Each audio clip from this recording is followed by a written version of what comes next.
sisters. You are. Hey guys, we're going to be going over using the Ecollar to teach the place command. So the first thing you need to do is clearly define the command. Now for us, it means to get on an object and to stay on that object until I release you. Her release word is break, or I give you another command.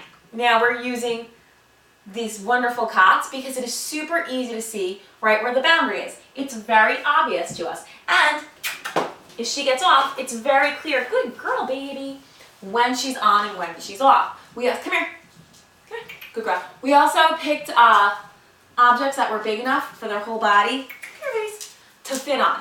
So it's very easy, all 4 feet fit, all 3 feet are required to be on it. From there, I don't care if the dog stands, sits, or lays down. And if you require your dog go to an object and lay on there, then you need to have that as part of your criteria and reinforce it each time. Now, whenever we are working with our dogs, they are on leash. And the reason they are on leash is we use the leash to communicate. We help our dogs when they are confused. And of course, I have my treat pouch because you need to reward your dog when they are doing their job. It is a form of motivation. You know, and it goes beyond just, you don't do it, I correct you. This will get you awesome results when used correctly. Now, before I use the e-collar, I teach the dogs the command. So if I go tequila, place, and I point to an object, that's right, good girl, she knows to get on the object. Oh, good, if I tell her good and I reward her, she's to maintain that position. Because I did not say break, and I did not give her another command. If I go tequila, place, she'll climb on this object. Good girl. And let me see if I can get her to make a mistake. And now she also knows, I go, uh-oh, nope. And I say, nope, place. I use that leash to get her back on. Good girl, you're so cute. Tiki break. And remember, you want to focus on feeding your dog on the release. Now, because this is a stay command, you are going to break it down and you're going to work on duration so that you know your dog will stay for several minutes, up to 2 hours. Then you're going to work on distractions, because what is the point in using this command if your dog gets up the second somebody walks into a room, there's a knock at the door, you drop food because you're eating or something like that. And then you work on distance. Your dog has to be able to do these things with you nearby before you can be across the room or leave the room. So that's how you do it. Now, we use the collars on their lower level, so one of the lowest levels the dog feels and acknowledges. And then we just teach it that when you feel the sensation, you can make the sensation go away by doing the command. So there is the momentary function and there's a continuous function. And we're basically going to start off working her on our momentary function. And what that looks like is when I say her name, I'm going to give the command. And at the same time, I'm going to give her a little bit of stimulation, not momentary. And hopefully she'll immediately move over to the bed, but if it takes her a second longer, I'll tap it again. So it's going to look like this. Hi, Tequila. Let me get her attention. Because there's 2 beds, obviously, so I want to make sure she knows where I'm pointing. Tequila. Look at Mommy. Look at Mommy. Who's a good girl? So, Tequila, place.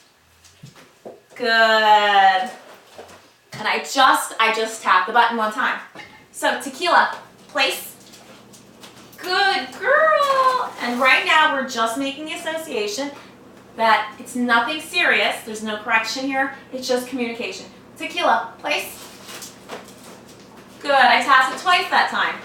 Because it's a lower level, it shouldn't be overwhelming to your dog. It shouldn't be distracting. If your dog seems distracted by it, you need to adjust your level. Tequila, place. So right there's a tap, and there's a second tap. Good girl! Good job. Now, here's where we're going to try and make her make a mistake so that we can use it as a teaching moment. Tap it and stop her. Good girl. Thank you.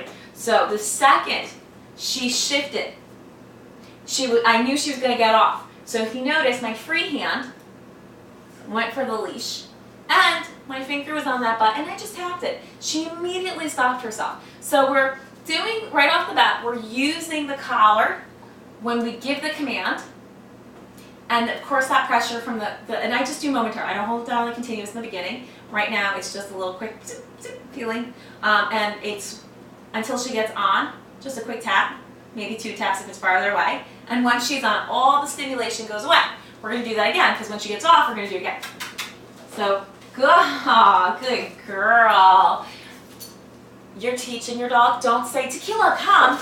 Yes, break, and then correct her. Don't say your dog's name and pat. But you can do Tequila, place.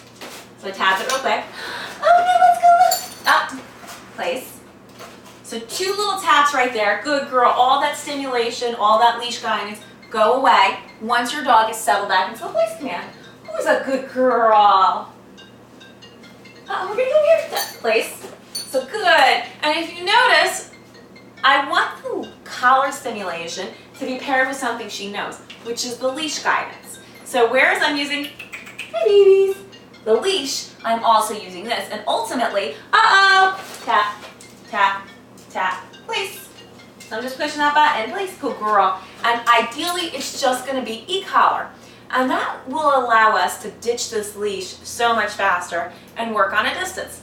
So now, good girl, that we know she'll stay on here for, like I said, a minute, 2 minutes. We can gradually increase that duration.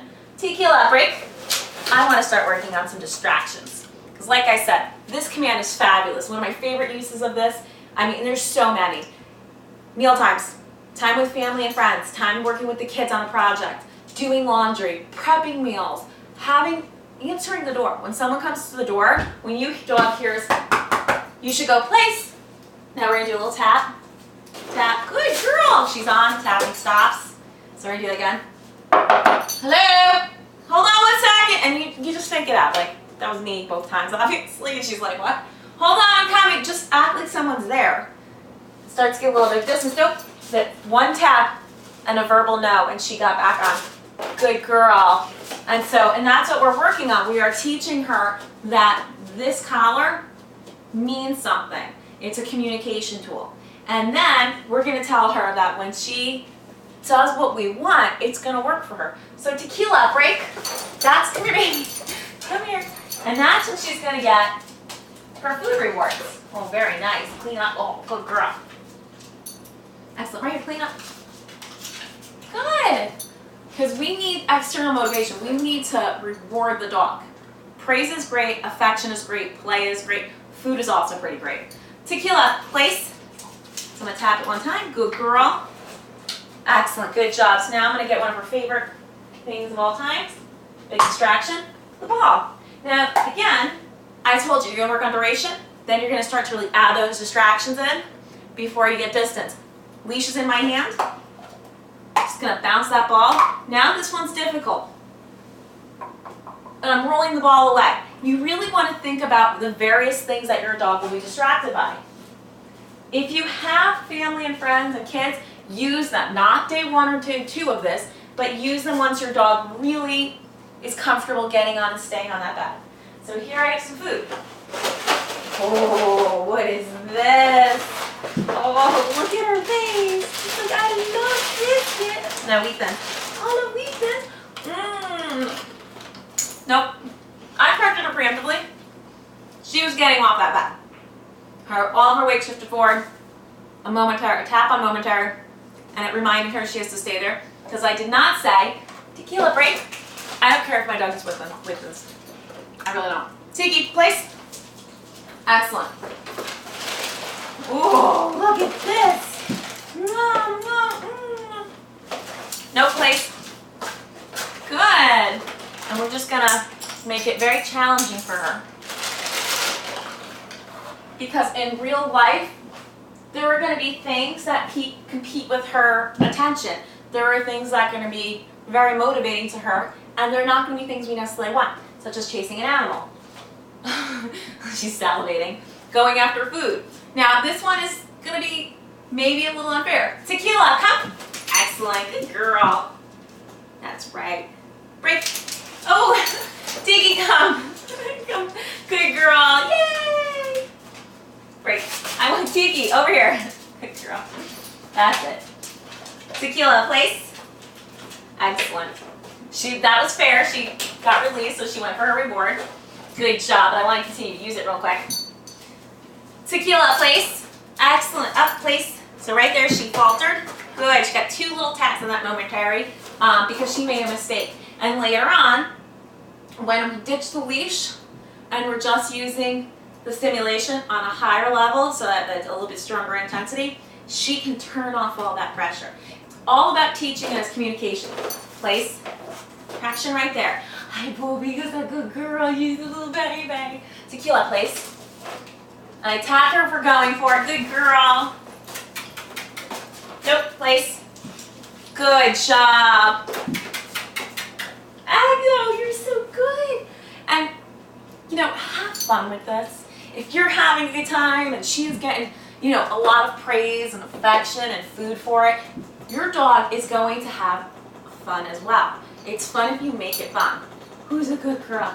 And of course, always end with rewarding your dog when they're not trying to get off the bed. If you notice, I say her release when she's committed to staying on the bed, not when she's squirming, not when she's trying to get off. And ideally, I'll wait for her to offer me eye contact. Let's go back over here. Tequila break. That's all I wanted. I just want her to look to me for direction. And we'll end it on that.